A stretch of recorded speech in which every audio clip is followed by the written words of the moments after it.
Welcome to the Nerd Journey Podcast. Our goal is to help you, the technology professional, accelerate your career progression, increase your job satisfaction, and be more effective in your existing role. We want to bring listeners like you the career advice we wish we'd been given earlier in our careers. I'm John White, at VJourneyman on Twitter, sharing co-host duties with Nick Cordy, at NetworkNerd_.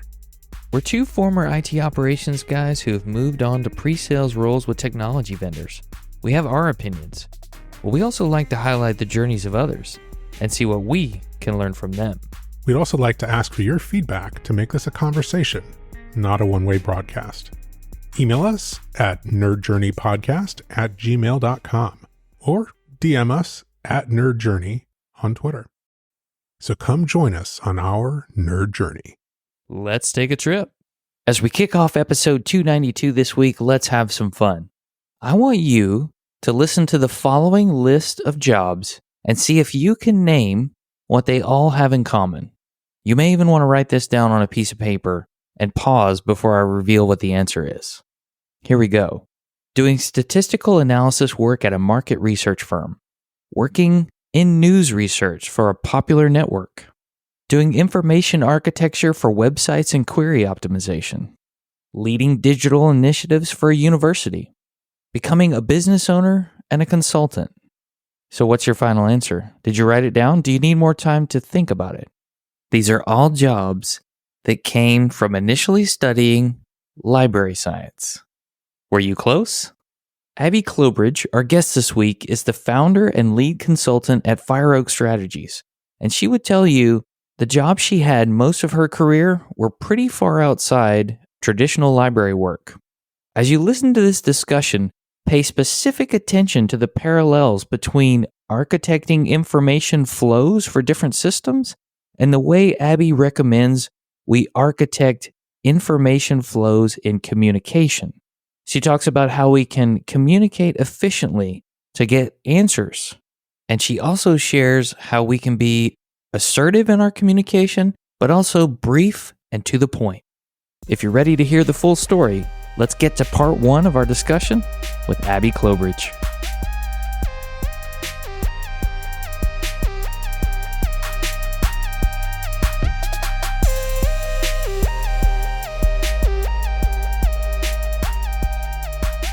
Abby Clobridge, welcome to the Nerd Journey Podcast. Thanks so much for having me. Awesome. Can you tell us a little bit about what it is that you do today, your role in the organization that you're with? Sure. I am the founder and lead consultant at FireOak Strategies. We are a boutique consulting firm. We specialize in information management, knowledge management, really everything related to how information and data and knowledge are managed, secured, and shared. Oh, that's fascinating. So I'm just wondering what got you there. Can we maybe talk a little bit about your origin story, the things that you see kind of spark the interest in this career that you've had? I know I've had kind of an unusual career, especially probably for those who are listening and are working in technology. When I was in college, I was studying history and wasn't quite sure what I was going to do when I graduated. And I had taken a whole bunch of opportunities, pretty much any opportunity I could take advantage of. I was an undergrad studying history at Tufts University. I was teaching a class. Tufts has an experimental college, so it's sort of an unusual program where people who are still undergraduates in school can teach a class to first-year students. But you have to find somebody who's going to be the mentor for the students before they pick a major. And the person who ended up being the advisor for our class that we were teaching, he was the head of, I think it was technology and human resources and administration, sort of an odd combination of things at the undergraduate library at Tufts. And so I was talking to him quite a bit as I was getting ready to graduate. And I had done a couple of other internships while I was an undergrad as well, focused on research, producing a documentary or doing research for a documentary, just a lot of different things in the kind of adjacent fields to history. And the mentor that I was mentioning, he kept suggesting, have you thought about library science program and going to grad school to get a degree in library science? And I really hadn't. And the more I thought about it, though, and I was looking at the programs, it really aligned with things that I was interested in. And using technology looking at information, doing research, and kind of combining all of that with some analytical skills. And so sort of fell into that space and decided to do that as a graduate program as soon as I graduated. That was sort of the first step. I would say non-traditional background to get into what we think of as information technology. But of course, my standard library science joke, library science is the original information technology, but still far from the least traditional background that we've talked to. What would that be, Nick? Let's see. Danish Pop Academy to solution engineer at a technology company. The one pattern that we found is that there's no traditional background to get into these technology fields. I think what people might not know is exactly how technical library science can be. Can you maybe talk a little bit about that? I'm going to have to date myself here, but one thing to keep in mind is we're talking about the late 90s. And so the point in time when I was an undergraduate in school was mid 90s. And this was right when you couldn't go do research by opening up your phone or even your laptop and connecting to Google.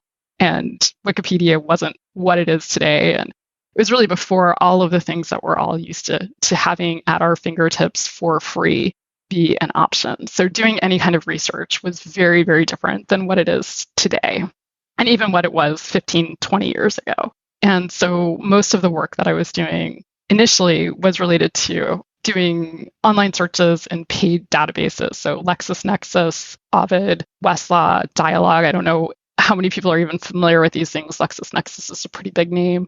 But to do searches, it wasn't just a search box that you put a query into the way that you're used to doing today with Google and other search engines, let alone ChatGPT and AI. But you really had to learn specific languages that were unique to that particular database provider and try to figure out how to craft a query so that you were as precise as possible, because it cost a lot of money to do searches in these things, and figure out how to do the searches that you needed to get the information that you needed out of them as efficiently as possible. So it's not that different from writing a script to do a thing using Python. I mean, it's the same general conceptual work, but in a very different way. So I think having those skills and spending time in that space early on in my career was really helpful. When I was in grad school, I was working for a market research company, which sounds like completely different kind of research, but doing data analysis and statistical analysis using SPSS, it's very similar in a lot of ways to doing programming and scripting. So it's the same kinds of skills. SPSS? I'm very much dating myself. These are precursors to R and other statistical analysis packages. Okay. I wasn't sure what it stood for, so. It was the name of the software package. Yep. Oh, gotcha. That was very common in the late 90s, but not so much today. So were the computer skills that you needed to do this work, were they taught to you as part of the program, or is that something that you had to pick up only after? Some combination. I mean, I remember in grad school, we had a class where we were learning how to create a website, and not many people had websites at that point in time. I had done it as part of a couple of jobs, so I had some of those experiences, but learning how to do basic HTML programming at that point in time, yeah, we were learning those skills as part of the graduate program.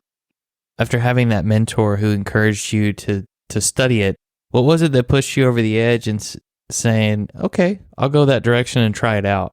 My mother was a librarian, but she likes to joke it was she had a failed librarian career, but I think most people, or I don't know about many people who go down this path end up with sort of an unusual path.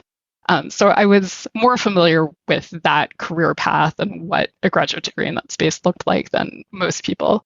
So I don't know exactly, a combination of just looking around, doing research, talking to people, considering other options. And I thought that seemed like a good degree. It was pretty fast, relatively speaking.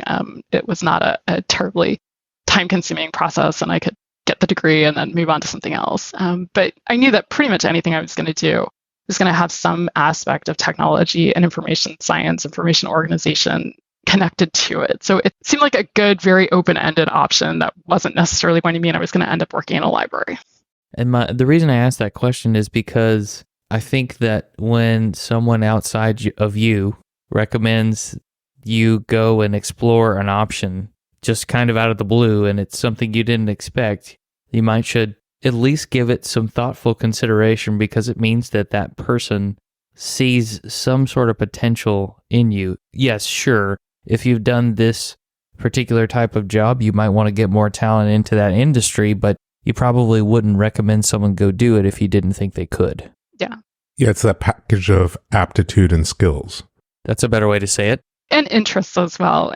When I was in school, I mentioned internships, and I had probably was more than this, but there are two that I can think of in particular that I did an internship through the history department in different areas, but both of those experiences led me to spending a lot of time in libraries and a lot of time looking for a needle in a haystack. And the satisfaction that I got when finding it is something that I really enjoy. So I think that's something that you either really like doing or you don't. And there's not much of a middle ground maybe, but it kind of made sense then when somebody said, oh, well, these things that you actually like doing and that you're good at, there is a career here. You're just not sure exactly what it would look like. And it doesn't have to be the person behind the circulation desk who's checking out books or helping somebody teach a class on how to do research. There's more administrative work involved. There's technical work involved. There's a whole bunch of other options here that I hadn't really necessarily thought about. So as you move through that degree, you kind of described it as, getting through it and then moving on to something else. I imagine that when you get exposure inside a program like that, there's like a web of possibilities unfolds. You gain insight into the potential futures and the potential paths. What did you see there and learn about the potential careers as you went through the program? I'm laughing because I think the thing that was most surprising to me was actually the job that I had, not necessarily what I was learning directly in the program, which was doing the statistical work. I really enjoyed that work, which sort of surprised me, and I hadn't really ever thought about it. But again, it's analyzing large amounts of data in different ways. When I was an undergrad, it was analyzing large amounts of data that was in the form of words, looking for patterns and things, looking for examples, looking for very specific things to answer a question. And when I was doing the statistical work, it was more trying to figure out numbers that expressed different things and then how to tell a story around that. So at that company, it was a lot of market research. People were making phone calls, and then we would have just tons of data about how satisfied somebody was about a particular product or a company or an experience or whatever. And then I was involved in writing the reports that went along with it. So again, you're taking these nuggets of information or data and trying to figure out what's the story that you can tell around it, and how does the data answer the questions that you're trying to answer. And it's not just let's put together a table, but really craft an entire story around it. And I thought that was really interesting. And it kind of all made sense and started to fit together in a weird sort of way with information and data and the knowledge that you can glean from these things, and how can organizations take advantage of that, and what can organizations do with it, and why should you bother doing market research or doing any sort of data-driven analysis for your company. It sounds like you were doing what today we would call natural language processing, right? Yes. And maybe propensity and... But without the tools that we have today. Right. So the early precursor. Yeah. Oh, that's so interesting. But as more tools have become available over the past 20 years, 25 years, being able to take advantage of those things really quickly, I think that that's something that's probably not unusual for anybody who's working in technology. You get all of these, there's a new language, a new tool, a new platform or whatever, and you want to go play with it and figure out, well, what problems is this going to solve? And how can I use this new thing in an interesting sort of way? Or how could I do something completely differently that I used to be able to do and I knew one way to do it, but can we make it more efficient? Can I take the 150 lines of code and turn it into 5 and just rethink that process altogether? I think that's pretty common in the technical world. Optimization, right? And really boiling things down to being like a standard way of doing something, or a standard package or something like that. Yeah. I mean, it's again, just fascinating because you're talking about something you were doing in the 90s, which is, like maybe the number one application for natural language processing, which is sentiment analysis, maybe is what we would call it today. Exactly. And there you were doing it.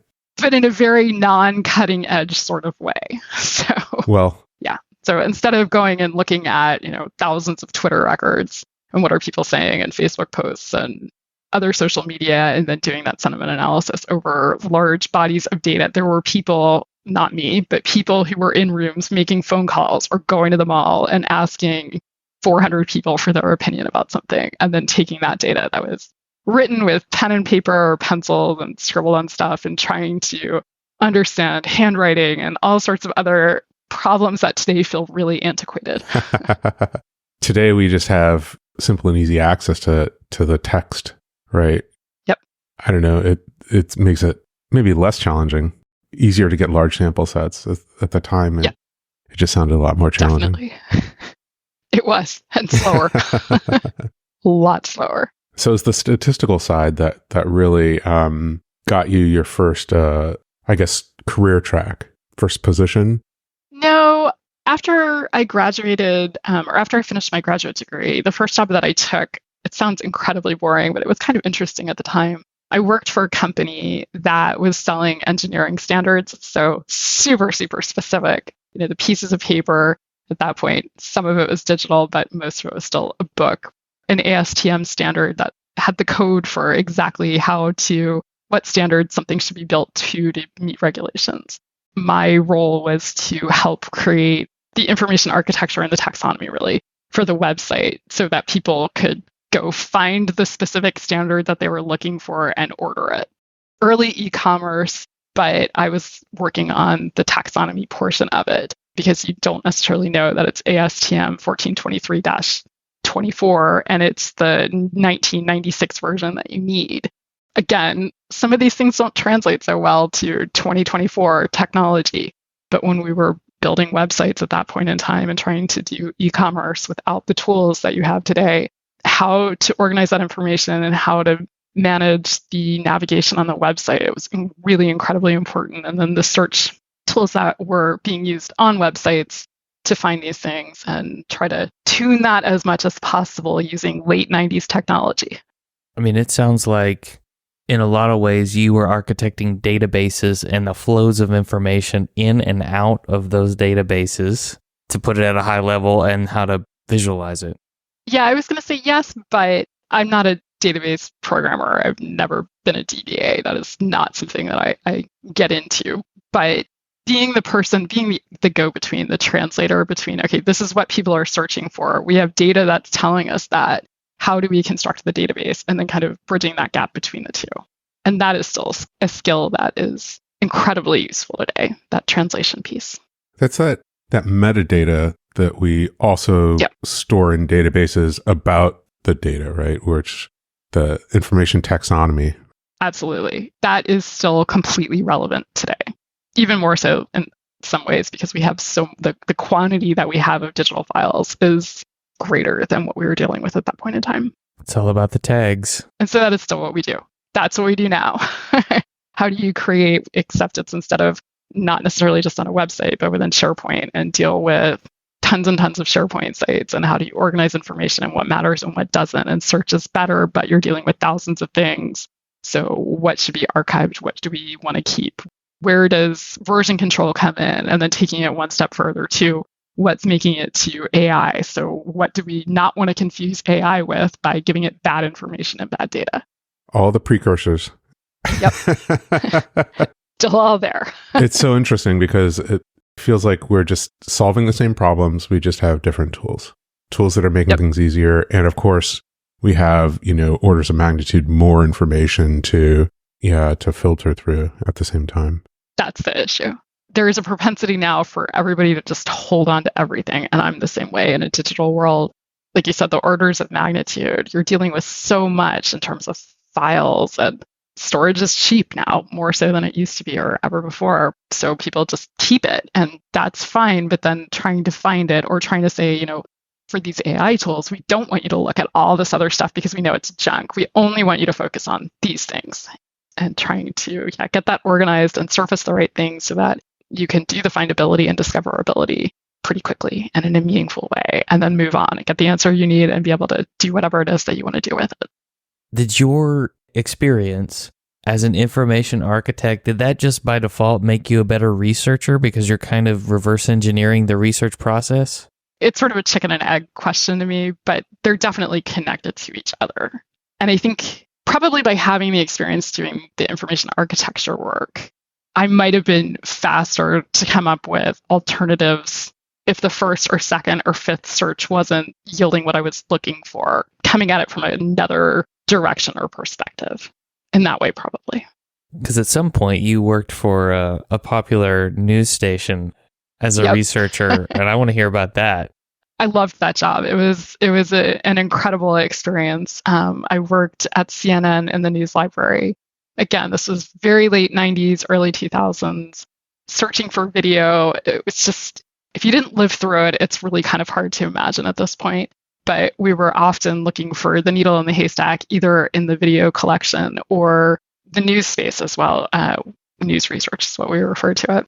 We would get phone calls. And I remember one of the first times it sort of sunk in what I was doing. The new person used to always get one of the weekend shifts. So you would get one of the either Saturday morning or Saturday afternoon or Sundays. And I was the Saturday morning person. And there was a running joke that huge things always happen on Saturday mornings because that's always when the newest person is around. And that pretty much felt like it was the case. And one of the first Saturdays that I was by myself in the news library is when John F. Kennedy Jr.'s plane went missing. And I got a phone call from the news anchor, the Saturday morning news anchor, who said, okay, I need to know when John F. Kennedy Jr. was born and his wife's birth date. Okay, well, when do you need it? Which was the standard question.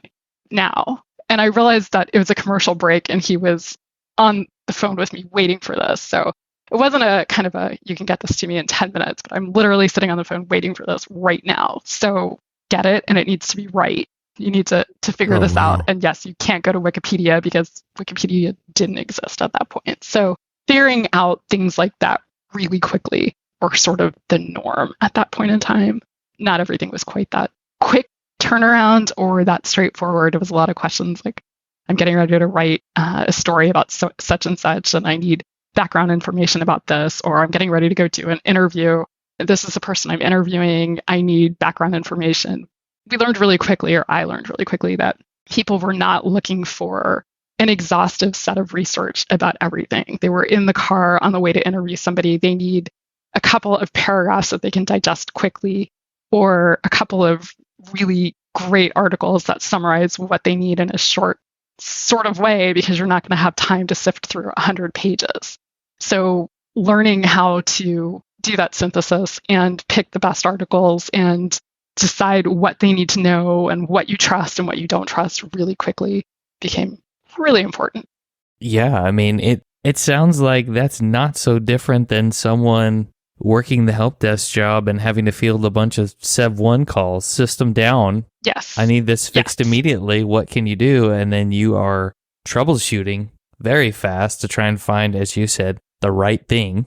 Right. Not any possibility, but the thing that is going to fix the situation as quickly as possible. And then to your point of just enough information so that it's helpful to the person, but not overwhelming. Yes, that is something we struggle with on a daily basis at this point in time. I don't think that has changed all that much. Trying to figure out how do you, within the information space, how do you get people what they need as easily as possible so it's the right level of detail so that they can do whatever it is that they need to do with it. That is still something that, as the amount of information, the quantities just keep increasing, in some ways it becomes harder and harder, not easier to do. And that's the same problem some people face when communicating with their manager or senior leaders. We as individual contributors tend to give an overwhelming amount of information to our management without maybe summarizing it into the format that they need. Or have you seen this problem in what you do today? And oh yeah, we talk about it internally all the time. And the suggestion that I have given to my team is, remember that most of the people that you're communicating with, anybody in a relatively high level, most of the messages that the email that they're going to receive, they're going to read it from their phone. So if it's not in that top box from your phone, it's probably too much. And if you feel like you need to give all of that background or all of the additional details, at least put the, TLDR version at the top, and then here's more information that you're probably not going to read, but it's there if you feel the need to convey it in some form. It's gotten even worse. It used to be, the length of a Twitter message or the subject line in an email, but now, everybody reads their messages from their watch. So if you really don't see the first handful of words, it's probably going to get lost in the message. Oh, no. Short is good. Try to be as succinct as possible. I never even thought about the email, like how to structure that so the proper words scroll across somebody's watch. If you want it read quickly and you are looking for, and that's the other thing too, that I try to convey to our team is if you're looking for an answer, if you can ask the question in such a way that you're going to be able to get a yes, a no, or a let's discuss it later, that's the best possibility. When you ask questions, do you want to do this, or maybe this and this, or we could do this other thing next week, it's really hard for somebody to give you a quick answer to. You've made it harder to get the information or the answer back that you're looking for. Do you think most people who become people managers know that they're going to have to train their team members to do that? I have no idea.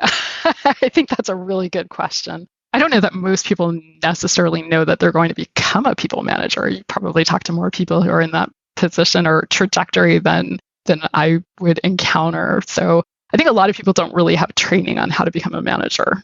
I think that might be a fair statement. So you sort of learn by doing or learn by the people who have been your managers over the years. I'm just curious if you saw yourself applying that summarization technique in communicating with your management since you had to do it as part of your job. Like, I'm doing this electronically and the flow of information to these people who need this. Did you make the connection to, I should do the same thing with my manager and not? These are all good questions that I don't have quick answers to. The CNN world was a little unusual in that, yes, I absolutely had a manager and somebody that I reported to and spoke with on a regular basis, but that person was not managing directly the work that I was doing in terms of a journalist calls, a producer calls, a reporter calls. That turnaround is so fast. There's no going to get somebody else to approve what you're doing in that moment. And so there might be another person at the desk. And again, things have changed. I assume it's been 20 years since I left. But at that point in time, you had to learn how to do it yourself really quickly. And if you couldn't, you weren't going to last very long because there just isn't time to go get somebody else to say, oh yeah, that looks good. Oh yeah, that's the right answer. Oh yeah, that's what this person wants. And so the feedback was more direct because of the nature of the work that I was doing and the people who I was working with. They would call back, no, I don't want 20 pages. I'm literally in the car and I'm going to be there in 10 minutes. I need something shorter. Get it to me or I'm going to be frustrated and annoyed and you're going to know that. And so I think that immediate feedback is kind of what instilled that in me. And then later on in my career, now I'm a consultant and yes, I run the company, but I'm still reporting to every single one of my clients. So instead of having one boss or one manager, you have as many clients as you have, and sometimes multiple different people from a client that you're essentially reporting to. But I think that that's just one of the commonalities with organizations and with humans. And the higher up you get within the organization, the more time demands that you have on you and the more people who are asking for things. And the easier you can make it to get an answer, and then you can continue on, the better off everybody is. So I think that's probably a consulting skill more than working for somebody specifically. Let me ask this question. I'm just wondering whether this information synthesis and summarization skill is something that you were able to apply through internal communications or with upstream management, with peers, bring them in to get help. Did that happen immediately, or did it take time to sink in, or is it something that it just slowly trickled into your actual day-to-day workflow? I think it might be partly just my personality also and the situations that I've gotten myself into over the years. Even in grad school and then all of the jobs I've had since then, it's usually a situation where if you want to get a word in edgewise, you need to be assertive, but you need to be brief about it. You can't just talk for the sake of talking.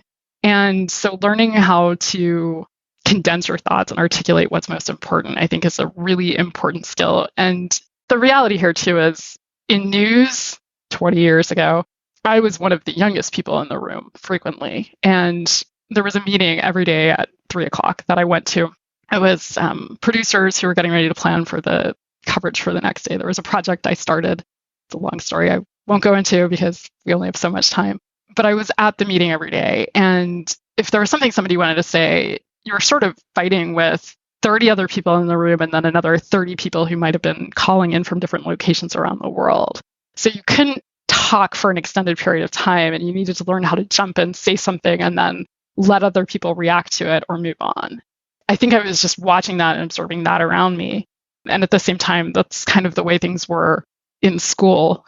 We had a lot of classes where it was a small group of people. We would sit around a table. If you had something to say, you needed to say it. And I would frequently be the different points in my career, but I've always been the only woman in the room. And there's definitely a gender component to this. It more so 10 years ago than I think now. But you had to be assertive and you had to say something and you had to get your point across quickly. And I think people have a misconception on what being assertive means. Can you just explain what you mean when you say being assertive? Not waiting for someone to ask your opinion. And if there is something that you need to contribute to the conversation, either because you have a different opinion, you don't agree with what's being said, being not afraid to say that you have a different opinion, or, hey, have we talked about this? Or I think that we should consider that other thing instead. Frequently, the loudest voice in the room is what wins out. So learning how to inject your point of view quickly, I think that's important. I always think of that as maybe this is an aside, but there's somebody in the room who is in charge of cooking the meal, and you have to make sure that the ingredients that you have are available to that person, right? It's their choice on whether they incorporate your ingredients or not. But if you withhold your ingredients, then you're not serving the greater good. That's an interesting analogy. I like that. I think it definitely holds true. And at the same time, I mean, just to take it one step further, if you're sitting on the sidelines and they don't even know, the chef doesn't know that you have that ingredient, you're really not helping anyone. So it's your responsibility to say, have you thought about the ginger? I have some. Here it is. Well, and if you aren't willing to be assertive, you might get a great deal of built up angst and frustration about, I've not been asked my opinion on this. Why is no one asking me what I think? That's just my opinion. This is true.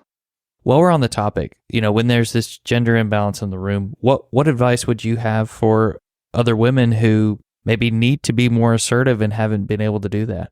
I think you just need to learn how to get comfortable with it, which is not the easiest thing to do. And just recognize that the technology field has changed a lot in the last few years.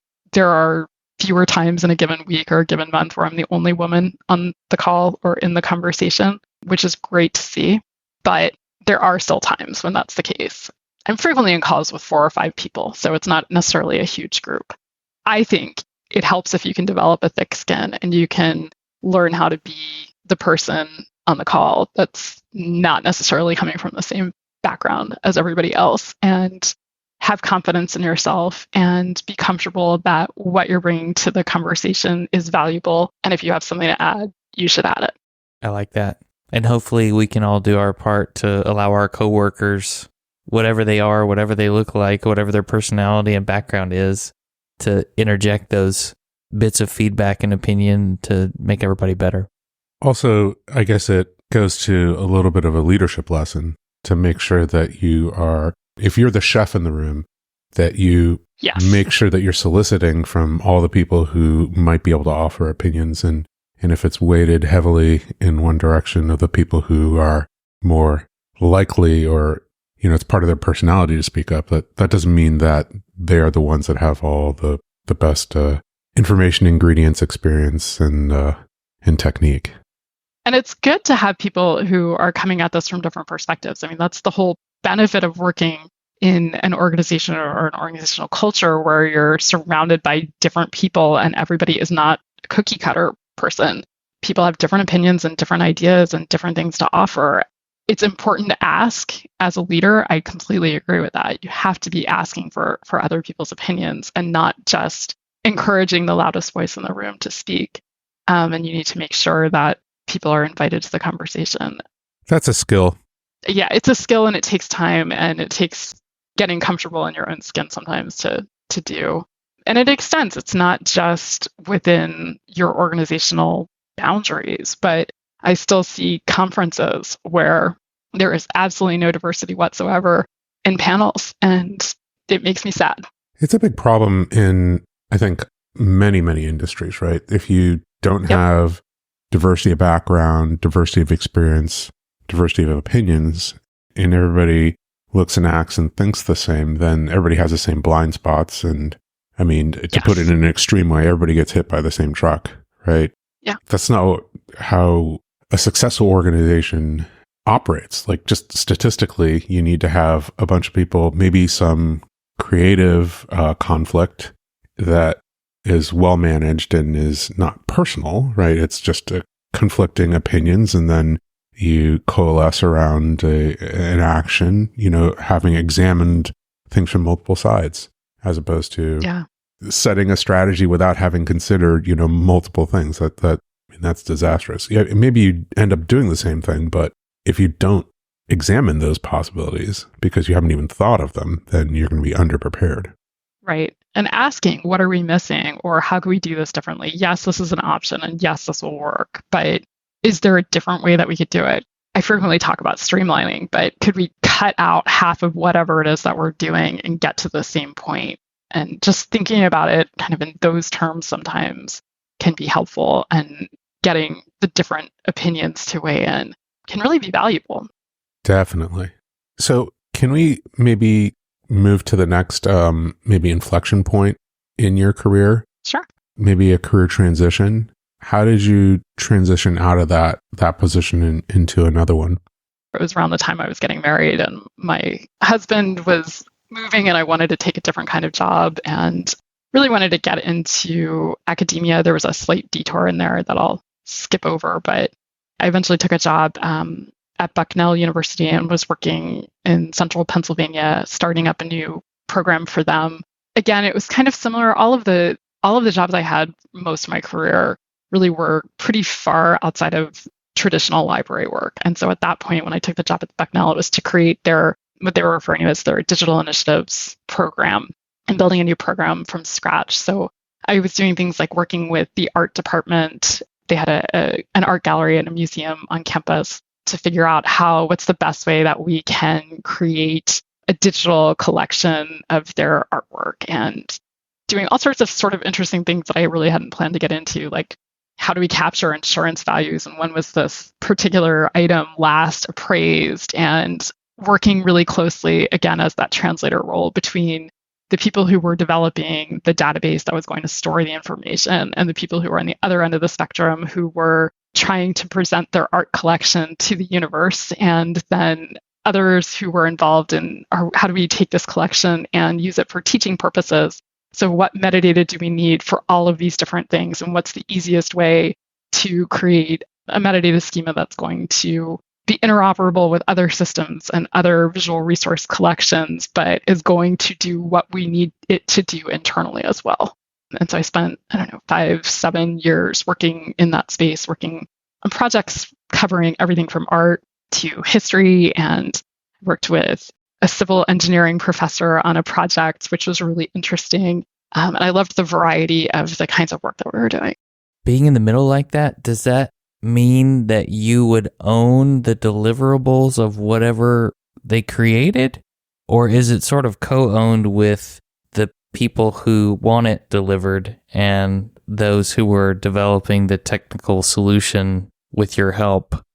A little bit different. I guess I never thought of it quite that way. We selected a platform that we were using for many of the collections. Some of the art gallery collection was a little bit different because we were building something in-house for that. But we also were using the other product that I just mentioned that we selected at the same time. Part of the collection was built internally, and I didn't feel responsible for the end product that was being built, but I felt responsible for making sure that the outcome was something that was going to be useful, usable, met everybody's needs, met the requirements that we had articulated, met the requirements we hadn't quite thought of, and that there was something at the end of the day that was completely useful in a meaningful kind of way for everybody and could be sustainable and scalable. So that was my responsibility, was figuring out what was that path to get there, and then making sure that there was going to be something in place that 5 years later would still be functional. I find this fascinating, and I don't know, maybe you can tell me if I'm right or wrong about this, but you started out your career at a time when it was all walled gardens, right? And then all Very of a much so. sudden, now you're in this academia position. It sounds a little bit more like, like you said, like sharing this information in an open way with the world, which is really breaking down that walled garden. Yes and no. I mean, that was the vision for certain people and certain things that we were dealing with. And there was a huge change kind of within the time that I was at Bucknell to open access. And I'll talk about that in a minute. But initially, some of the things that we were talking about, it was trying to figure out how to walk the line so that what needed to be shared internally within the university was doable, and then kind of pushing that as far as we could to figure out, well, is there value in sharing some of this even more broadly? Some of it, yes, some of it, no.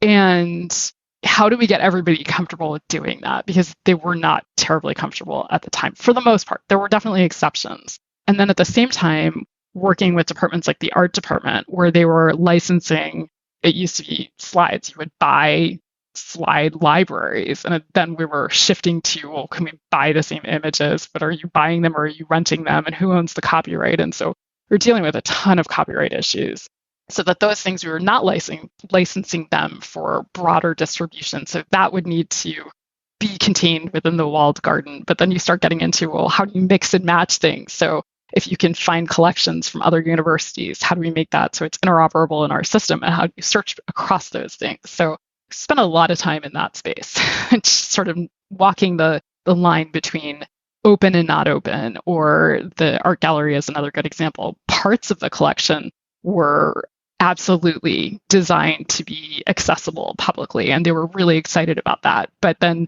there was still a ton of metadata that needed to not be publicly accessible, like insurance values, for instance, and appraisal information. And how do we construct everything in the way that makes sense so that we can get that done?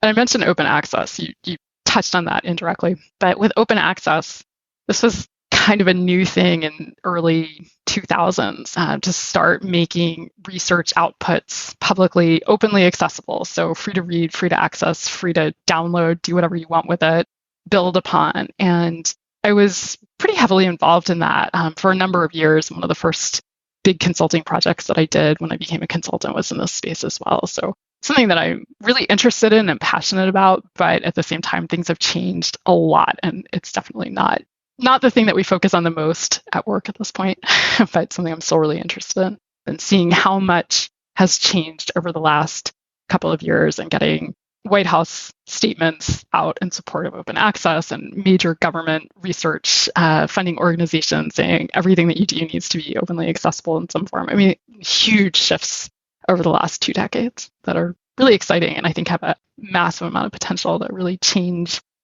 research and how quickly scientists can share their results, and that we can continue to build on other people's results faster. I still get incredibly frustrated when I go to read something and it's behind a paywall. I mean, it's definitely still something that, like you say, we struggle with, right? Yep. A lot of research journals are behind paywalls. And so Yep, there's really nothing like going to do some research about a disease that someone close to you has and not being able to read the research. It's incredibly frustrating. It sounds like you took this information architecture type role that you had before, and then you added on layers of compliance, data governance and privacy, and even cybersecurity tones from what you described. Yeah. And the area of expertise or area of knowledge just got broader. Is that what it felt like to you going through it? Or did you feel like you gained more of a specialization in one specific area? I don't feel like I have a specialization. I think that's a fair statement. I think I know a little bit about a lot of things that all go together. And I think that the communication piece is really critical. And you mentioned governance and started bringing that up, and absolutely is a huge piece of this. But again, it's being able to serve as the middle person in a conversation with a lawyer in the room who's thinking about it from the legal perspective, and the person who is responsible for whatever the thing is, and understanding the copyright implications or the risk management implications, and being able to communicate with the executives who really only care about the risk aspects of something. What does this mean to us, and what's the worst thing that can happen, and how do we deal with it? it's all really closely connected, but you have to be thinking about that when you're designing something and you're trying to disseminate information and data and knowledge, and how is this going to be used, and trying to strike a balance between, well, what's the worst thing that can happen and what's realistic and what are we trying to accomplish and why. It can be an interesting space because it's not the same for two organizations. We work with a lot of nonprofits, and their goal is to publish and disseminate new research about whatever topic it is that they're working on. We work with organizations that are just so different in their focus. There was one organization that was doing fish farming to solve nutrition and hunger problems. And then there are other organizations that are doing policy research. And then we work with a bunch of organizations that are supporting reproductive rights. And they're coming at this from three completely different perspectives about what is it that we're trying to protect and what is it that we're trying to disseminate, and how are people going to use what we're sharing and what we're producing, and how do we figure out what's the right way to do this for that organization. And yeah, risk absolutely comes up and governance comes up, and trying to manage all of this. It's really interesting. Living in that in-between space had to have been something you really enjoyed, because I feel like that was the relatable experience that you took to consulting when you chose to go down that path.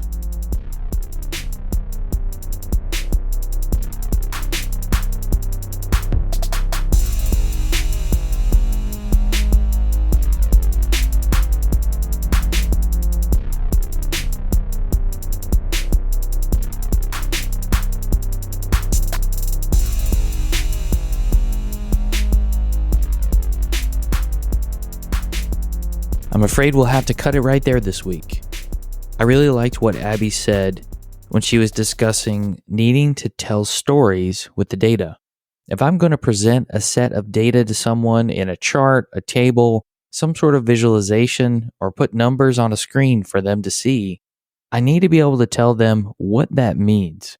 Some greater context, add in the units, talk about any trends that might be happening based on the data we've gathered. What does this mean about this environment or business or situation? This sounds a lot like what a security engineer might do, actually, in cybersecurity.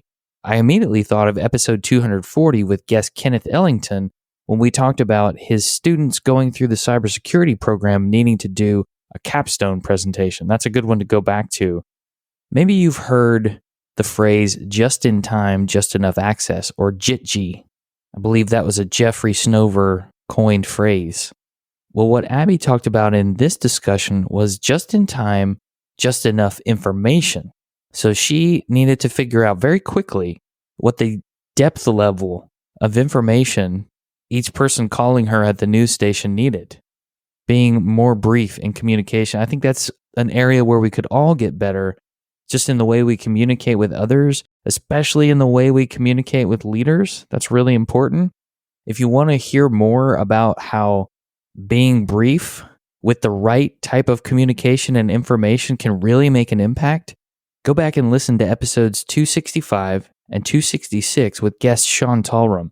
Near the end of episode 265, he starts talking about how making some very brief impact statements made more of a difference in helping his leaders understand the work his team was doing than filling out hundreds of pages of reports.